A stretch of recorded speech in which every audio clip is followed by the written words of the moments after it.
चलिए अब बात करते हैं हमारी माइकल पोर्टर्स की next generic strategies, which is our next point. Generic strategies, it is given by the person Michael Porter. तो इतना तो आपको समझ में आता है किसने दी है स्ट्रेटजीज, माइकल पोर्टर ने दी है। कौन सी टाइप की स्ट्रेटजीज है ये बेटा, ये है जेनरिक स्ट्रेटजीज। जेनरिक का मतलब क्या होता है, जेनरिक का मतलब होता है जनरल, मतलब it can be applicable to anyone, any type of organisation.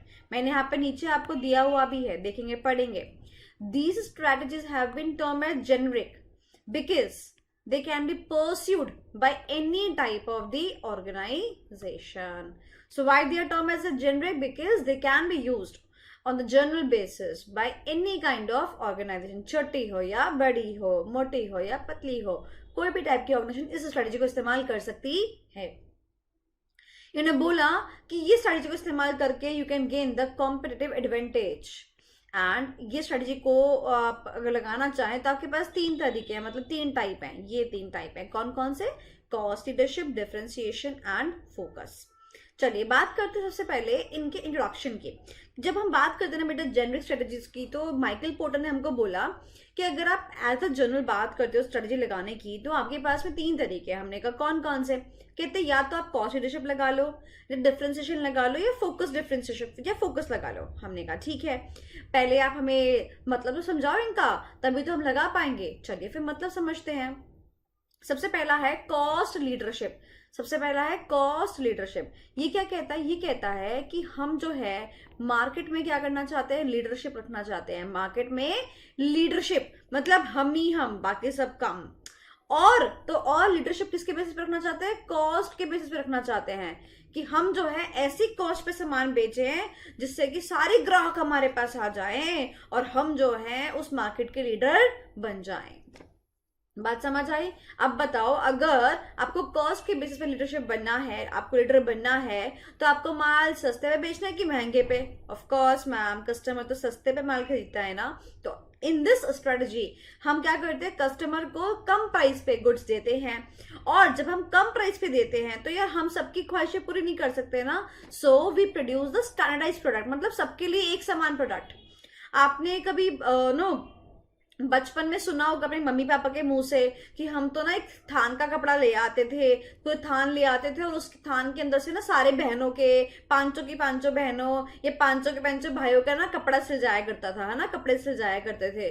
तो what was that, that was a cost cutting, कि आप एक बार थान ले आए एंड आपने उसी में सबका ही क्या कर दिया, बनवा दिया। सिमिलरली जो कंपनीज को माल सस्ते में बेचना है तो उनको कैसे प्रोडक्ट जो है लाने पड़ेंगे, स्टैंडर्डाइज्ड, मतलब हम किसी के लिए स्पेशल कुछ यूनिक फीचर नहीं रखेंगे, हम एक स्टैंडर्डाइज्ड प्रोडक्ट जो है वो क्या करेंगे, बनाएंगे और बेचेंगे।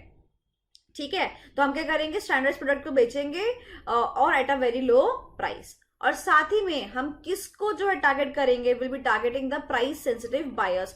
ये कौन से तरीके के बायर होते हैं बेटा, ये वो बायर हैं जो आपके ना मेरे, किसके, सिर्फ पैसों के।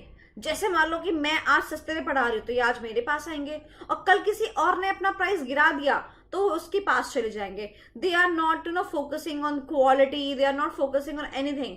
कस्टमर को ना सिर्फ और सिर्फ क्या दिखता है, पैसा दिखता है। ओके, सो इसको बोलते हैं कॉस्ट लीडरशिप। चलिए अब हम बात करते हैं डिफरेंशिएशन की। यहाँ पर क्या होता है, यहाँ पर ना हम कहते हैं कि हमारे पास मार्केट में ना ऐसे भी लोग हैं जो कि ये क्या कहते हैं कि अगर आप माल को 100 रुपए पे बेच रहे हो, जो कि स्टैंडर्डाइज प्रोडक्ट है, अगर ये जो पैसे है ये स्टैंडर्डाइज प्रोडक्ट के प्राइस है, ठीक है, तो आप मुझसे 10 रुपए एक्स्ट्रा ले लो, 10 रुपए एक्स्ट्रा ले लो। मैंने बोला क्या ले लो, प्रीमियम ले लो,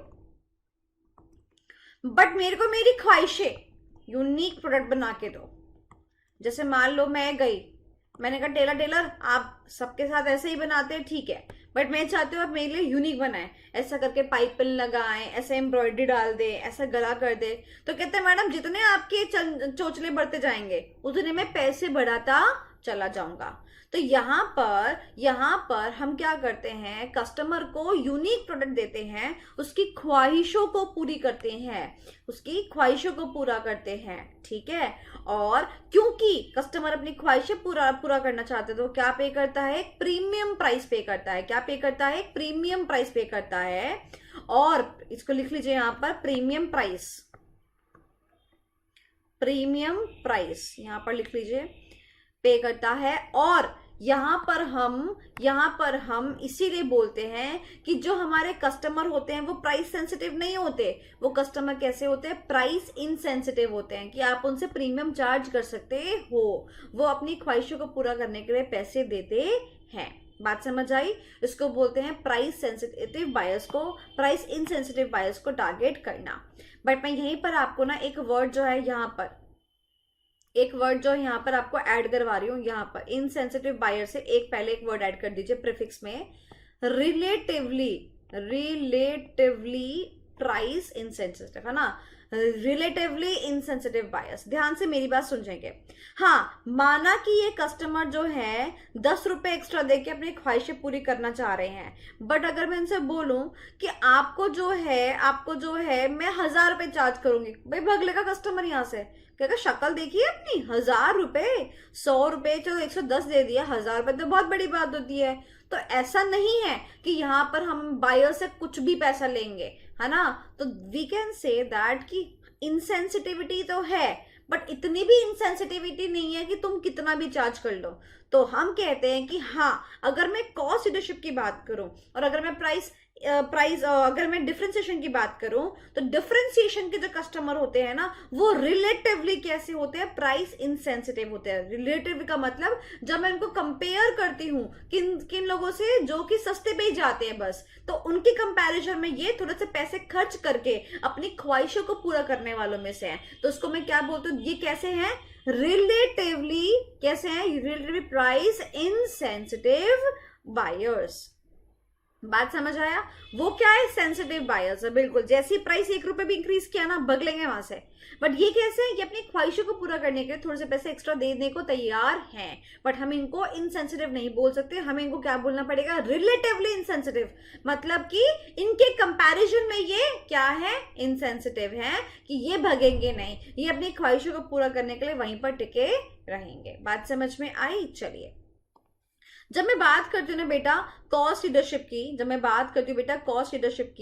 और जब मैं बात करती हूँ बेटा जी डिफरेंशिएशन की, जब मैं बात करती हूँ कॉस्ट लीडरशिप की और जब मैं बात करती हूँ बेटा जी डिफरेंशिएशन की, तो इन दोनों में एक बात कॉमन है कि ये दोनों जो है ना, ये बात करते हैं मार्केट एज अ लार्ज, ये लार्जर सोसाइटी की बात करते हैं। इनका कवरेज कैसा है? लार्ज कवरेज है। बट जब मैं बात करती हूँ फोकस स्ट्रेटेजी की, so as a name suggest, it focuses on a particular group of people। जैसे एक एग्जाम्पल, अब हम तुम तो नॉर्मल पानी की बात करते हैं, बिस्लरी की, एक्वाफिना की बात करते हैं, बट विराट कोहली का पानी तो अलग ही है ना। हम तुम तो मारुति और होंडा की बात करते हैं, बट अनुष्का, शाहरुख खान की गाड़ी तो BMW से नीचे जाती ही नहीं है ना। तो इनका तो मार्केट एरिया ही अलग है, इनका तो लेवल ही अलग है। They can not come under the normal broader market. तो जब मैं बात करती हूँ ना बेटा मार्केट की, तो यहाँ पे बोलती हूँ कि यहाँ पर कौन सा मार्केट है? यहाँ पर है ब्रॉडर मार्केट। याद रखेंगे ब्रॉडर मार्केट, और यहाँ पे याद रखेंगे नैरो मार्केट। नैरो की और एक अच्छी टर्मिनोलॉजी होती है नीश मार्केट। क्या होती है? Niche market.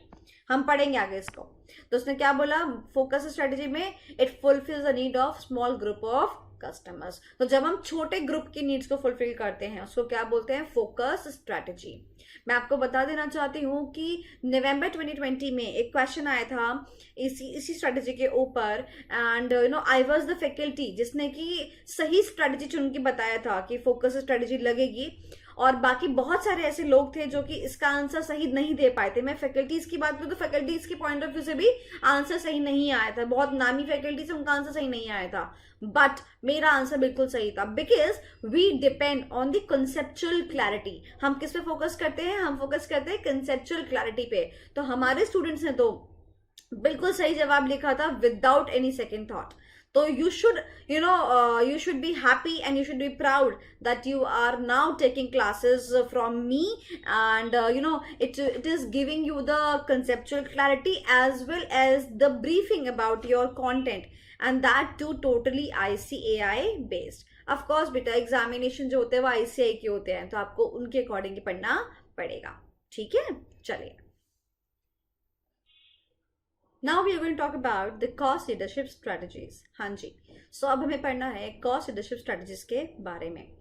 मैंने आपको बताया था कि कॉस्ट लीडरशिप का मतलब क्या होता है. I covered that in the meaning itself and उसी मीनिंग को हम इस वीडियो में कंटिन्यू करने वाले हैं. I told you about the cost leadership strategy, that in this strategy we actually produce the standardized products and we sell it at a very low cost per unit, targeting the price sensitive buyers. Right? चलिए, same चीज है यहाँ पर भी. You can see the previous video if you're not clear with this point. This has been taken from here. ये जो आपका ये वाला पॉइंट है, यहाँ से मैंने आपका टेकअप किया है. आप जो है वीडियो को जाके देखिए एक बारी. चलिए, तो अब बात करते हैं अबाउट द सेकंड पॉइंट. कहता है कि जो कॉस्ट लीडरशिप स्ट्रैटेजी है ना, ये कब मोर इफेक्टिव होती है. कि आपने तो मन बना लिया कि आपको जो सस्ते पे माल बेचना है, ठीक है, बट आपको क्या लगता है कि मार्केट में ये कब जो है इफेक्टिव मानी जाएगी. वो कहता है कि मार्केट में तब इफेक्टिव मानी जाएगी जब मार्केट में प्राइस सेंसिटिव बायर होंगे. अब जब मार्केट में ऐसे लोग ही नहीं है, ठीक है, तो आप सस्ते बेच के क्या करोगे. Isn't it.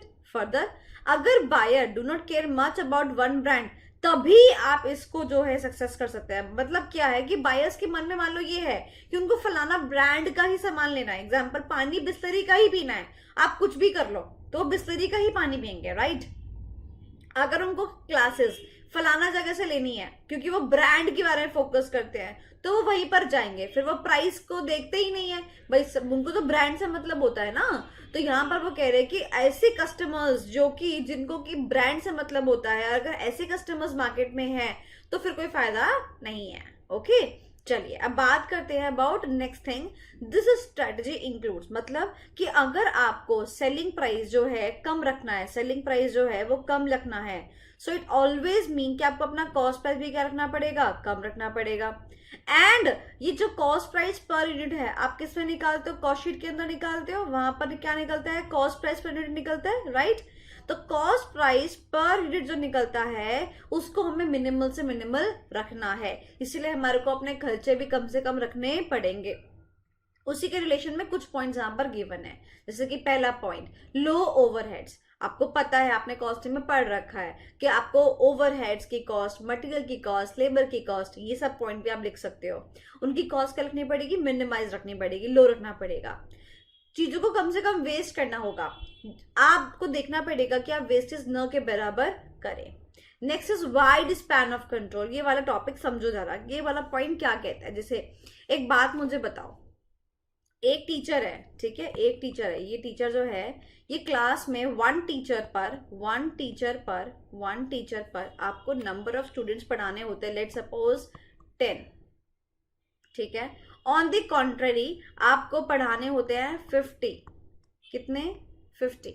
अब आप मुझे सोच के बताओ, यहाँ पर 10 जनों के ऊपर एक टीचर है और यहाँ पे 50 जनों के ऊपर एक टीचर है. यहाँ पर 50 बच्चों की फीस आई और एक ही टीचर का खर्चा हुआ है ना. मान लो if we are paying to the teacher let suppose 5,000 rupees, तो ये जो टीचर है उसको 5,000 रुपये मिल रहे हैं. अगर इसको 10 बच्चे पढ़ाने के 5,000 रुपये देने पड़ेंगे, तो जो दे रहा है वो क्या सोचेगा कि मुझे रेवेन्यू कलेक्शन कितनी हुई, 10 बच्चों की फीस. मान लो एक बच्चे से वो 1,000 रुपये कलेक्ट करता है, तो 10,000 रुपये वो कलेक्ट करेगा और फैकल्टी को कितने देगा, 5,000 रुपये देगा.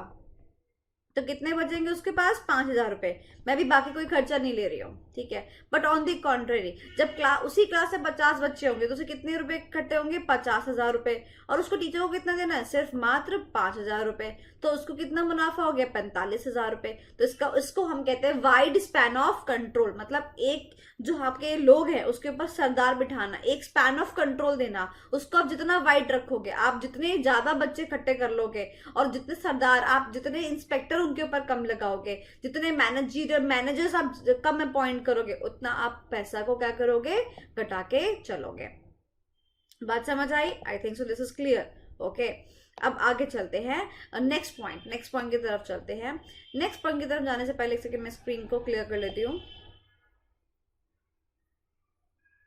हाँ जी, चलिए next point, effective budget control. You know that आप जब भी प्रोडक्शन करते हैं तब हमेशा बजट्स बनाते हैं. तो अगर आप अपने बजट्स के अकॉर्डिंग चलेंगे और बजट को अच्छे से फॉलो करेंगे तो ऑब्वियसली आप देखेंगे कि आपने जो सोचा था वही आपने पाया. तो you can achieve the good amount of the good pricing strategy. चलिए अब आगे की बात करते हैं। Next is procedure. हमने बोला कि कॉस्ट लीडरशिप में जो है हम सस्ते पे माल बेचते हैं, सस्ते पे माल बेचते हैं, हमें उसका प्रोसीजर तो बता दो कैसे करना है।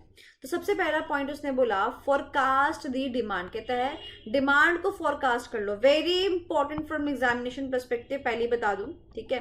तो कहता है कि फॉरकास्ट दी डिमांड, पहले ही देख लो कि इंडस्ट्री में किस चीज की डिमांड चल रही है, क्योंकि मान लो आपने ऐसा कोई प्रोडक्ट बनाया जिसकी डिमांड ही नहीं है इंडस्ट्री में, तो बिकेगा कैसे। तो सबसे पहले क्या करो, फोरकास्ट दी डिमांड, डिमांड फोरकास्ट कर ली। अब उसके बाद देखो इजी इजी पॉइंट है सारे। रिसोर्सेस को क्या करो, ऑप्टिमम यूज करो। ऑप्टिमम का क्या मतलब होता है, एफिशिएंटली एंड इफेक्टिवली।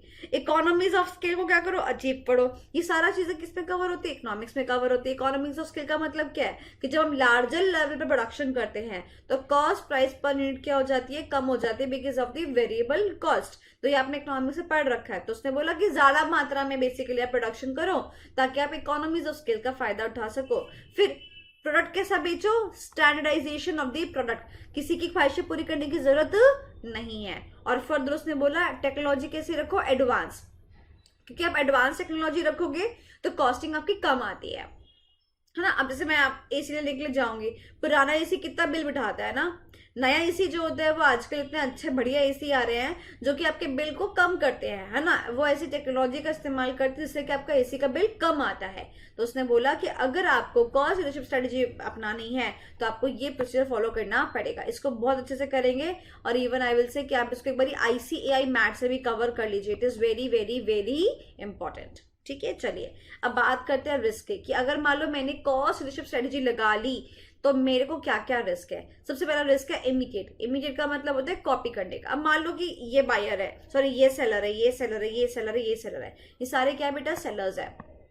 ये सारे सेलर्स जो हैं इनमें से एक सेलर ने क्या अपनाई, कॉस्ट लीडरशिप स्ट्रेटेजी अपनाई। उसके बाद क्या हुआ, बगल वाले ने देखा अच्छा ये सस्ते पे बेच रहा है, मैं भी सस्ते पे बेच के ज्यादा कस्टमर कमा लेता हूँ। फिर इसने इसको देखा, इसने कहा अच्छा बगल वाला सस्ते पे दे रहा है, मेरा कोई प्रोडक्ट खरीदने के लिए नहीं आ रहा, मैं भी कर लेता हूँ। तो क्या है कि अगर लोग आपकी स्ट्रेटजी को इमिटेट कर लेंगे, दैट मीन्स कॉपी कर लेंगे, तो फिर आपका तो मतलब इसेंस ही खत्म हो गया इस स्ट्रेटजी को करने का, क्योंकि अब वो सारे में ही सस्ते पे बिकेगा, है ना, मामला ही खत्म। Next point is, next risk is buyers में शिफ्ट टू डिफरेंशिएटिंग फीचर्स, है ना। अब जैसे मैं बात करती हूँ, नॉर्मल हम रिकॉर्डेड पेन ड्राइव दे देते हैं, क्लासेस दे देते हैं, तो ये क्या स्टैंडर्डाइज प्रोडक्ट है। बट अगर मान लो मैं डिफरेंशिएटिंग एलिमेंट की बात करूँ, बच्चे ने बोला कि नहीं मैम मेरे को तो ना आपका PMP प्रोग्राम भी चाहिए, मैम मेरे को ना आपकी टेस्ट सीरीज भी चाहिए, मेरे को मतलब यूनिक का पैकेज बना के दे दो कि मेरे को आपसे पढ़ना है, मुझे ये है। तो मैं उनकी हर एक फीचर को क्या क्या कर रही हूँ, क्वालिफाई कर रही हूँ, नीड को फुलफिल कर रही हूँ। तो अगर बायर्स ऐसे हैं जिनकी फीचर्स, जिनकी ख्वाहिशें ही अलग है, तो वो कॉस्ट लीडरशिप में हमारे पास नहीं आने वाले। तो हमने एक टॉपिक पढ़ लिया, बस अब हमें क्या करना है, इसके एडवांटेज पढ़ने हैं और डिसएडवांटेजेस पढ़ने हैं। चलिए सबसे पहले हम बात कर लेते हैं अबाउट द डिसएडवांटेजेस। अगर मैं देखूं तो डिसएडवांटेजेस में सबसे पहला पॉइंट कौन सा, इमिटेट का, मतलब रिस्क से उठ के आ गया ये वाला पॉइंट, राइट। चलो next point, successful only if the firm can achieve high sales, right. अगर कंपनी सोचो एक तो सेल्स कम कर रही है, ऊपर से प्राइसिंग भी कम करके रखी है, सेलिंग प्राइस, मुनाफा आएगा ही नहीं, और अगर मुनाफा नहीं आएगा तो वो ज्यादा देर तक मार्केट में टिक ही नहीं पाएगा। तो उसको अपनी सेल्स को हाई रखना पड़ेगा ताकि पर यूनिट मार्जिन तो कम हो, बट टोटलिटी में जो मार्जिन उसको आता है वो उस पर अपनी कंपनी को चला सके। Next, it is very difficult to keep the cost very low. Obviously जैसे वॉर चल रहा है, काफी चीजों के प्राइसेस इंक्रीज हो गए, लोहे के प्राइस इंक्रीज हो गए हैं, तो बहुत मुश्किल है अपनी कॉस्ट को कम रखना। Next, changes in technology is a great threat. आजकल तो हर चीज की टेक्नोलॉजी नई नई आ जाती है, तो अगर आप टाइम टू टाइम अपने आपको अपग्रेड करना चाहेंगे तो आपको पैसे डालने पड़ेंगे टेक्नोलॉजी के अंदर, and it will attract the cost. तो ये हमारे क्या है, डिसएडवांटेजेस हैं। इन सारे डिसएडवांटेजेस देखा जाए तो आपकी कॉस्ट क्या पड़ रही है, आपकी जो कॉस्टिंग के बारे में उसने बोला कि आप जो है कम कॉस्ट नहीं रख पाएंगे। कब कब नहीं रख पाएंगे, जब जो है बगल वाला आपकी स्ट्रेटजी को इमिटेट कर ले। अगर आप हाई सेल्स नहीं करते तब भी नहीं कर पाएंगे। अगर लॉन्ग रन की बात कर पाऊं तब भी आप अपनी कॉस्ट को कम नहीं रख पाएंगे। और अगर टेक्नोलॉजी में चेंजेस आते रहे बहुत जल्दी जल्दी, तब भी आप अपने प्राइस को कम नहीं रख पाओगे। बात समझ में आ गई। चलिए अब हम बात करते हैं अबाउट द एडवांटेजेस। मतलब कि अगर कोई कंपनी कॉस्ट लीडरशिप स्ट्रेटेजी लगाती है और मैं बात करूं कि क्या वो फिर भी सरवाइव करेगी मार्केट में, तो उसने कहा बिल्कुल सरवाइव करेगी। तो उसने बोला कि it will remain profitable, it will remain profitable, जबकि मैं आपको ये पांचों पॉइंट में टेस्टिंग कर सकता हूँ। क्या बात बोली, ध्यान से मेरी बात सुनना। अभी ना आपने कंट्री डिलाइट कंपनी का नाम सुना होगा। कंट्री डिलाइट जो है दूध बेच रही है, नई नई आई है ये आजकल मार्केट में। तो कंट्री डिलाइट के अंदर ना वो आपको एक टेस्टिंग किट देते हैं। वो कहते हैं कि आप जो है ना दूध को टेस्ट कर लो, हमारा दूध बिल्कुल प्योर है ना, हमारा दूध क्या है बेटा, बिल्कुल प्योर है। तो वो आपको क्या देते हैं, टेस्टिंग किट देते हैं। तो सिमिलरली वो कहते हैं कि जब हम बात करते हैं ना कॉस्ट लीडरशिप की, तो वो कहते हैं कि तो बहुत एडवांटेजेस है, बहुत प्रॉफिटेबल है, चाहे आप इसकी टेस्टिंग कर लो। तो हमने टेस्ट करके देखा कि पोर्टर ने ही 5 पॉइंट दिए थे, हम इस पर टेस्ट कर लेते हैं। तो ये क्या है, 5 टेस्टिंग पॉइंट है जिस पर ये खरा उतरेगा और बोलेगा मैं तो एडवांटेज का भंडार हूं, भंडार। चलिए तो एक एक करके पॉइंट पढ़ते हैं। सबसे पहला point about the rivalry. Rivalry में ये सारे पॉइंट पढ़ाने से पहले ना बेटा आपको एक डिस्क्लेमर देना चाहती हूँ। अगर आपने पोर्टर्स 5 फोर्सेस मॉडल नहीं पढ़े हैं, ठीक है, तो आपको सबसे पहले उसको ही पढ़ना पड़ेगा, तभी आप जो है इसको टॉपिक को अच्छे से समझ पाएंगे।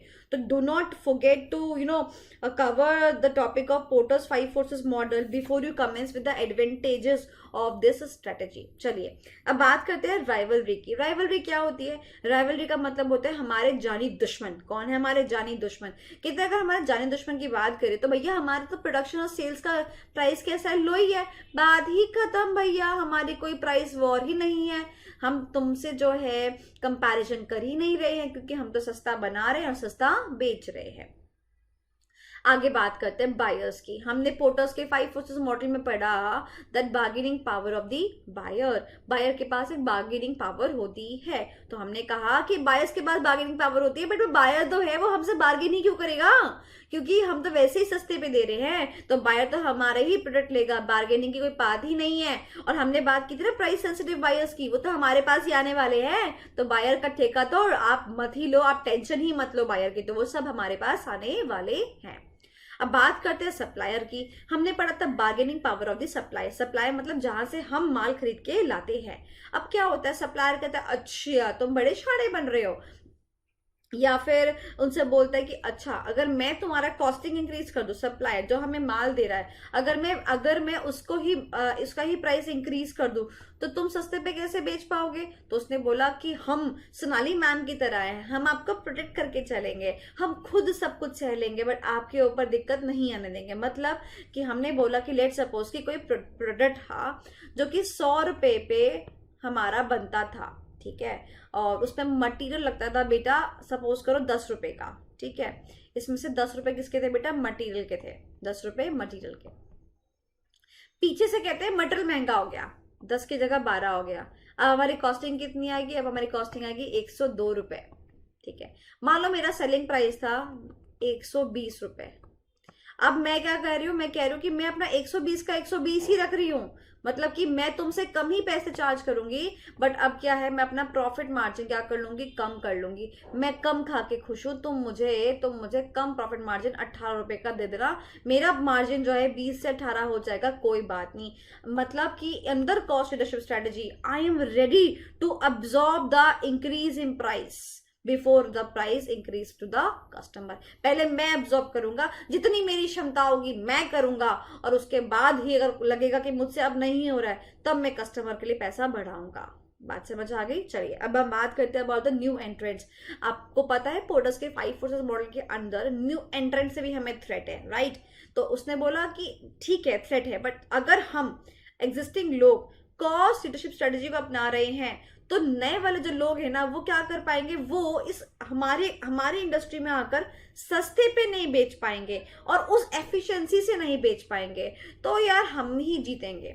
मैं आपसे एक एग्जांपल पूछती हूँ, मान लो मैं एक एक्सपीरियंस फैकल्टी हूँ, मैं आपको सस्ते में क्लासेस दे रही हूँ, और मान लो कोई नया फैकल्टी आया वो भी आपको सस्ते में दे रहा है, आप किसके पास जाओगे, है ना मामला क्लियर, एक्सपीरियंस वाले के पास, है ना। तो वो यही कह रहा है, इसलिए हमारे को कोई खतरा नहीं है नई फैकल्टीज के आने से। अब आप बात करते हैं सब्सटीट्यूट्स की। सब्सटीट्यूट्स की बात भी हमने बोली कि भैया हम तो सस्ते पे माल बना रहे हैं, सस्ते पे बेच रहे हैं, कोई सब्सटीट्यूट क्यों खरीदेगा, है ना, कोई सब्सटीट्यूट पे क्यों जाएगा। Okay, so these were the 4-5 points of advantages. सबसे पहले आपको मैं एक बात और बता देती हूँ with respect to these 2 points, rivalry and substitutes. इन दोनों पॉइंट में बच्चे सबसे ज्यादा कंफ्यूज होते हैं. बेटा राइवलरी का मतलब होता है वो सामने वाला पर्सन जो है वो वही प्रोडक्ट जो है बेच रहा है जो हम बेच रहे हैं, ठीक है. और सब्स्टिट्यूट्स का मतलब है जैसे टी एंड कॉफी, वो टी नहीं बेच रहा है, वो क्या बेच रहा है, कॉफी बेच रहा है. पैसे उसके पास 10 रुपए ही हैं, या तो वो टी खरीद सकता है या तो वो कॉफी खरीद सकता है, जस्ट लाइक दैट. ओके, तो राइवलरी क्या होता है, सेम प्रोडक्ट में होता है, सेम सर्विस में होता है. सब्स्टिट्यूट सेम में नहीं होता, सब्स्टिट्यूट होता है. इस प्रोडक्ट क्या होता है, सब्स्टिट्यूट इन नेचर होता है. So this was all about the cost leadership strategy. इसमें हम लोगों ने क्या क्या पढ़ा, इसमें हम लोगों ने मीनिंग पढ़ा, यू नो, एक ये इफेक्टिव कब हो सकता है ये पढ़ा, इसमें क्या क्या बातें इंक्लूड होती है ये पढ़ा, प्रोसीजर पढ़ा, रिस्क पढ़ा, उसके बाद एडवांटेजेस पढ़े एंड देन डिसएडवांटेजेस पढ़े. Very important from examination point of view. आजकल एग्जामिनर जो है चैप्टर नंबर 5 से काफी केस बेस्ड क्वेश्चन पूछ रहा है. अगर आपको कंसेप्ट क्लियर नहीं होंगे तो आई एम रियली सॉरी, आप ये case based question cover up नहीं कर पाएंगे. ओके, सो मेक श्योर आप इसको अच्छी तरीके से करें. Thank you so much.